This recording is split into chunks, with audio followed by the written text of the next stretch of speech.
Hi, I'm Annie, and today we're going to be talking about plants in the garden that can potentially harm your children. It doesn't mean to say you can't have these plants in your garden, but it's always good to know what you're growing and possible reactions. So maybe you plant them in a slightly different area. If you're going to have potentially poisonous plants in the garden, it's always good to wear gloves when pruning and discarding of old plants. I do have a bit of help today. My mum's not very well, so I'm looking after a dog, so she may go backwards and forwards in the background. It's always important to ensure you educate your children properly about possible risks in the garden anyway, but obviously a lot of these plants are plants we actively encourage children to pick, and plants I wouldn't necessarily have thought of in the past until I've looked into it more. Before we start our list of plants in the garden, it's always good to know what to do if you think your child has been poisoned by a plant. If you believe your child has been poisoned by a plant, you should take them to A&E as quickly as possible and take the plant with you, so that the consultants and specialists know what they're dealing with.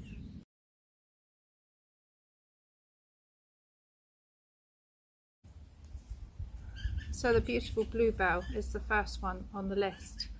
If any part of the bluebell, the plant or the bulbs are eaten, it can cause serious sickness and illness.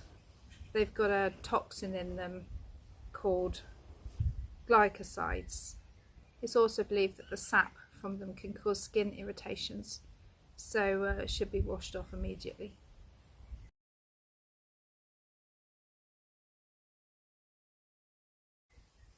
Second on the list is hydrangeas. Again, a very beautiful plant, but very toxic. If any part of the hydrangea is ingested, it can lead to stomach pain, nausea, sickness, stomach cramps and diarrhea. In severe cases it could put someone in a coma, but you'd have to eat large quantities for that.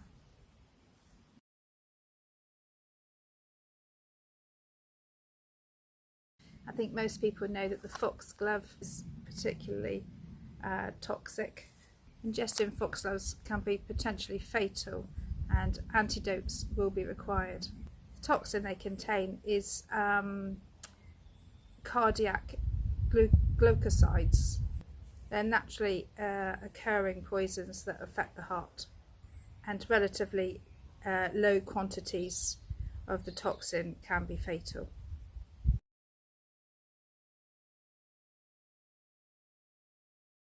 Honeysuckle is another one. The little flowers are normally very tasty and edible, but the leaves, stems and roots and everything are all really toxic, so best not to encourage children to try them until they're a bit older and can know the difference.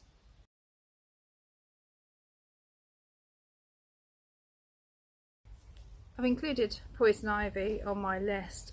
It's quite rare in the UK, and you don't need to run around stripping out the ivy in the gardens, but in America and places like that, it's very well known, and even just a small amount of the ivy is toxic. It's normally only a skin rash, but can cause big blisters and severe skin allergies, so always a good one to learn.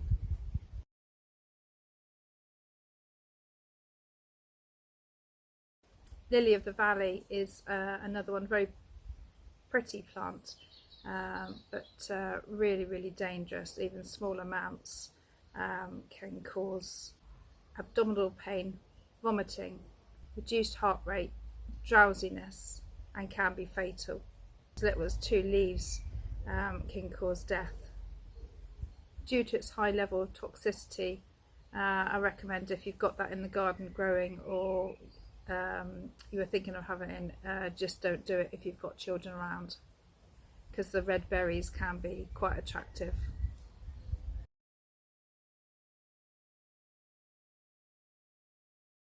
Delphine, all species of this shrub are toxic to humans. The berries are the most toxic, but all parts of the plant are not edible. If it's ingested, the symptoms are made worse when they mix with the saliva in the mouth, causing mouth irritation, sore throat, swelling of the lips.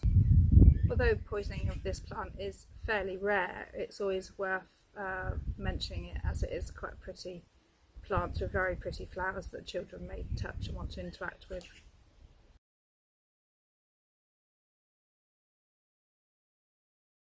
The daffodil, yes, it's true. It is toxic, not normally fatal, but it's a plant we always look for in the spring and encourage the children to pick. We always like to have them in the vase, but the sap is particularly toxic. Ingesting it can cause vomiting, upset stomach and dehydration. In severe cases, it can result in convulsions and heart irregularities. Removing them from the garden is a little excessive, but just educating the children not to pick them.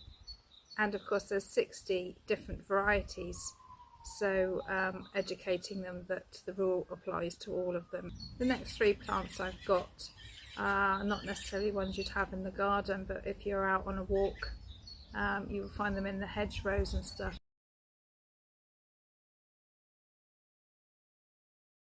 The first one is Lords and Ladies.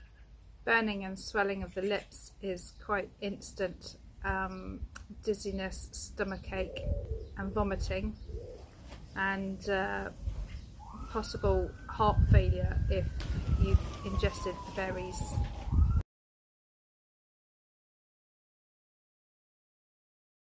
Deadly nightshade is another one.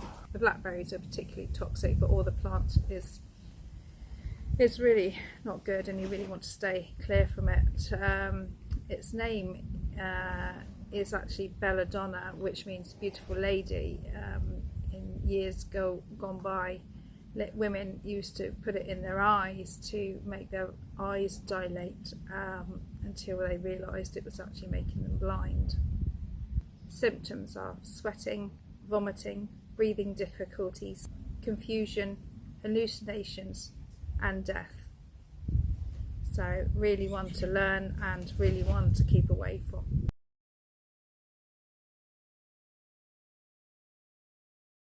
Hemlock's another one, can be confused with lots of other plants, so anything that looks like it I just tend to steer away from it. They've normally got pink speckles on the stems, whereas the other plants that look like them haven't got that. I always think red on a plant is a warning, so keep clear of them. Symptoms would be vomiting, seizures and respiratory failure. When looking to create a child-friendly garden, you just need to be aware that there are plants with potential serious health risks.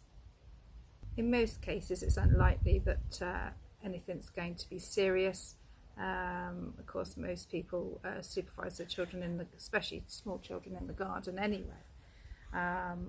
But knowing the risks yourself will certainly cut out a lot of the danger.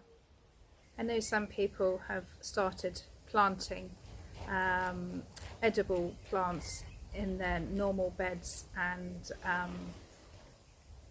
in amongst other non-edible plants, so maybe hold that off until your children or grandchildren are at an age where they can learn and know the difference. This isn't a all-inclusive list, obviously, and maybe you've had experiences with other plants and you'd like to share that with other people in the comments. If you do think anybody's been poisoned by these plants, you must seek medical attention immediately. I hope you've found this video helpful and informative. If you did, please give it the old thumbs up and a subscribe if you're not already. Till next time, bye.